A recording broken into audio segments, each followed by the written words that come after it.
Hey guys, and welcome to World of Warships with Willebu. Now I have a very cool replay for you today of my recent game in my Tirpitz German battleship.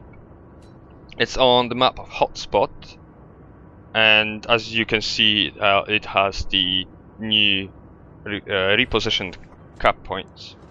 So I spawned in the southwest corner of the map and decided to use the speed of the Tirpitz to get as close to this island as possible to use it for cover.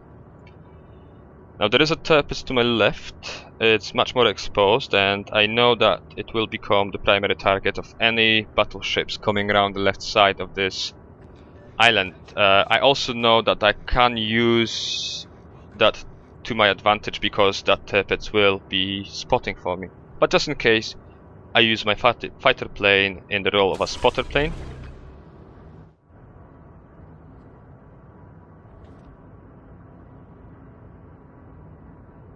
I'm still hiding behind the island. I don't want to be visible for them too soon.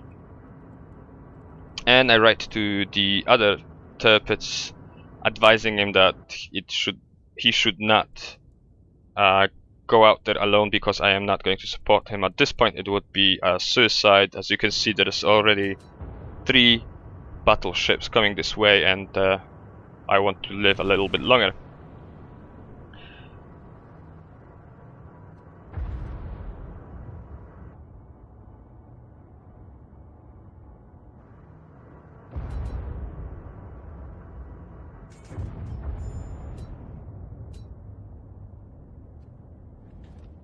I decide to unleash my fury on the Nagato.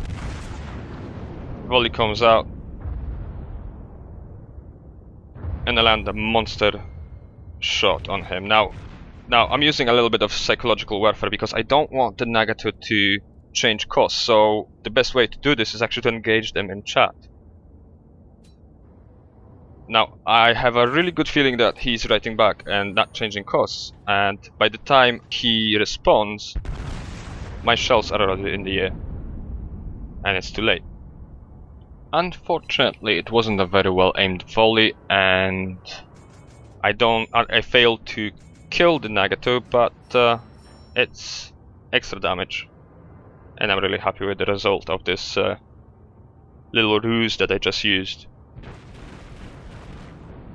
So I slowed down. I'm actually on full reverse right now, because I don't want the island to block me from releasing another 1 or 2 volleys in the direction of the Nagato, but I realize that now I'm actually exposing my broadside to it, and I am just about to pay for it with a very good Citadel, 15,000 that he dealt to me. That was a very good shot, and it was my fault that I did not speed up faster. Now I want to continue to attacking Nagato when I noticed the Mogami coming out from behind the island, so I decided to shoot at the Mogami, expecting the Mogami wanting to come out a bit further to release its tops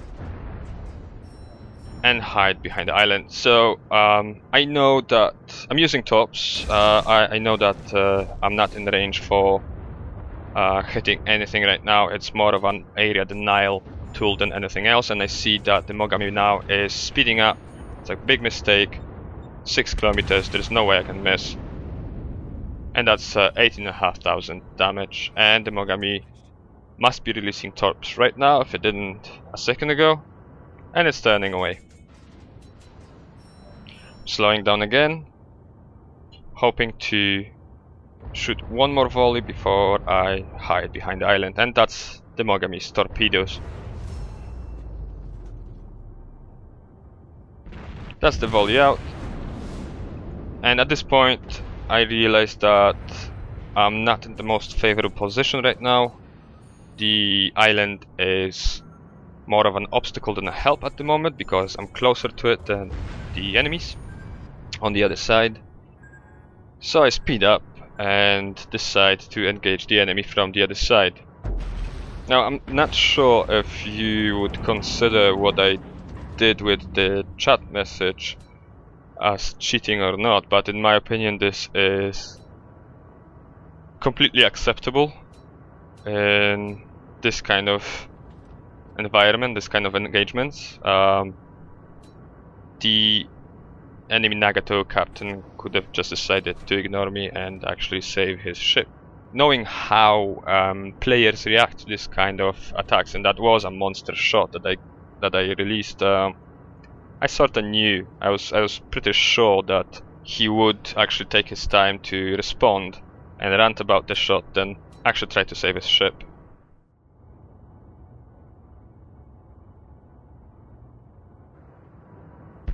So I peek from behind that island and shoot 3 times towards the Mogami to ensure that it's dead, and move on to the next target.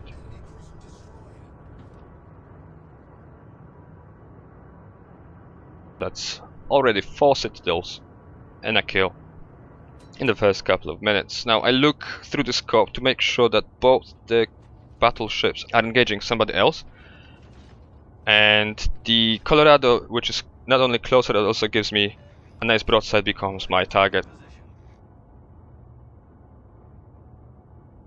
Now I'm just waiting to get from behind this island, and I shoot a test shot just to make sure that I am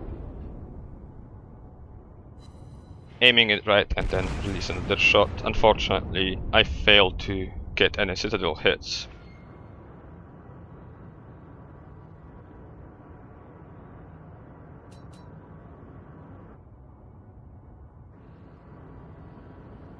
The Tirpitz is really hard to citadel, but the Colorado still manages to deal 14,000 damage to me. I look at the Colorado's guns, and I can see that the Colorado decided to engage somebody else. The guns are turning, probably most likely towards the Cleveland, and I'm preparing for another shot, but I see that the Colorado is burning and it obviously doesn't have the repair. So I decide to let it go and use that volley on the North Carolina, who is trying to engage me. I align my guns, adjust my aim, and the first volley comes out. And I damage, not permanently, but damage one of the guns, which means that, best case scenario, the gun has just been repaired and it just started reloading, so there's only 2 other turrets they have to worry about, that they might be a bit closer to a complete reload. The North Carolina decides to show me another broadside. I release again and damage another gun. I am taking some damage from the North Carolina, but I know that right now most likely I am outgunning the Carolina, so I know I can take some damage. So at this point I'm looking at the map and I realize that this North Carolina, as much of a worthy target it is pulling me away from where my attention should be aimed at, which is the other caps. We are winning, but this can change very quickly if the enemy manages to keep those caps to themselves.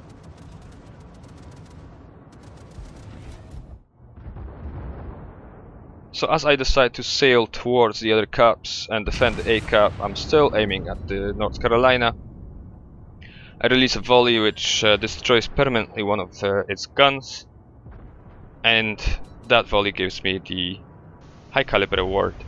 Seeing that the enemy hasn't put out the fire, I decide to switch to HE to set it on fire again.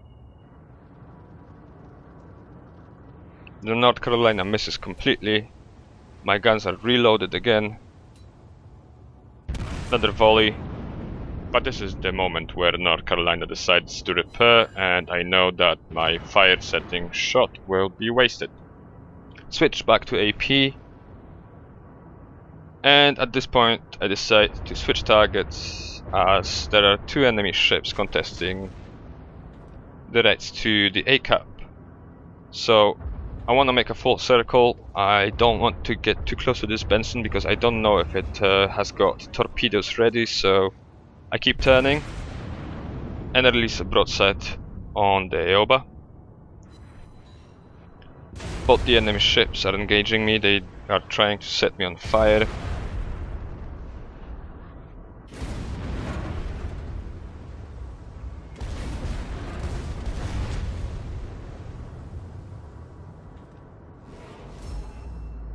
Now I know that I will be most likely engaging the enemies from the right side of my ship, so I set the Control X armament lock on bearing to the right side.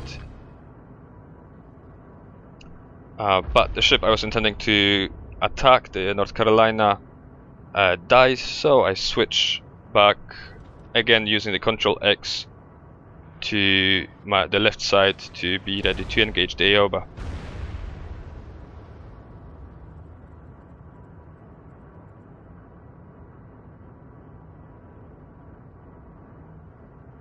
Now at this point I remember there's still the Benson, which just showed up. I marked the Benson for my secondaries to increase their efficiency and make them focus the Benson. That's the Benson's torpedoes coming out right now. They will miss me, so I don't have to worry about them, and I know that now I can actually go in there and attack the Benson from up close. Now I'm still on fire here, and I decide not to put it out as I'm expecting more incoming fire from the Benson, which in turn proves to be a very good decision as unexpectedly the Aoba torpedoes show up and deal a lot of damage to me, and now I have the ability to repair both.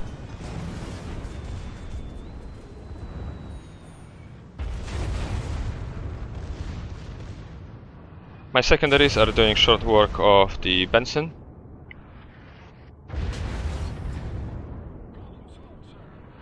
I'm loading AP because that's what I had loaded, and quite frankly at this health of this Benson it doesn't really matter. I know that I'm most likely going to kill him. And now he's dead. So that's 2 ships left, and I'm on relatively low health. I've got about 11,000 health left. And as you can see in the chat, it would be favorable if we all stayed alive, so it would be a bit silly if I died right now because of fire or something else. So the moment the enemy Błyskawica attacks me and sets me on fire with its first volley, I'm not the happiest bunny around. I've got AP loaded, but I decided to reload HE right after this shot, which I have to admit was a bit of a misplay here. I should have kept the AP because that would have allowed me to shoot under 2 shots before reloading. And I'm expecting to see torpedoes in the water any moment now, so I'm turning towards where they should be. And there they are. It's not really hard to avoid them, but I did get a little bit lucky there, and I do realize that I could have died right there and then.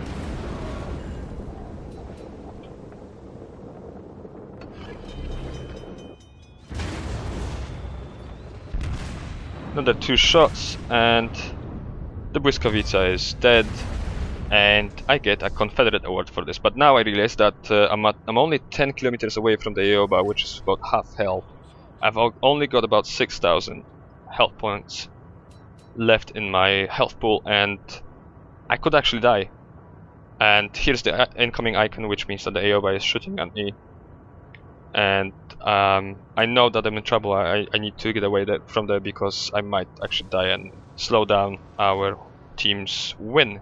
But here I have to give a shout out to Silverwolf 987 in the Fubuki, because he did something really good and something that you don't really see very often. He actually thought about other players in his team, and he used his smoke for no other reason than to protect me from the Aoba's guns. Now I'm completely hidden from the Aoba and I can shoot it with impunity. So I'm not gonna bore you with the chase, which still took about a minute or 2. And let's jump into the post-game stats. As you can see, that was an excellent game for me. 757,000 income and just under 6,200 experience. The high caliber and the Confederate awards, obviously 3 kills and 4 citadel hits. And this translates to just over 2,700 base experience, which is really good. 145,000 in AP shell damage. But now we're moving to the most interesting part, guys, and this is just how much of a moneymaker the Tirpitz can be if it is played well. Look at this. With premium, that's 668,000 of pure profit after all the repairs and the consumable replacement. Now, this is excellent. This ship is an excellent moneymaker, and if anyone else doubts that, then, well, here's your proof. I hope that you enjoyed watching this video, and I hope that I managed to teach you something new about the in-game tactics of engaging the enemy. And if you did, please rate the video down below, and if you think you would like to see more of my material, definitely think about hitting that subscribe button as well. And for now, I say goodbye, and I'll catch you on the open seas.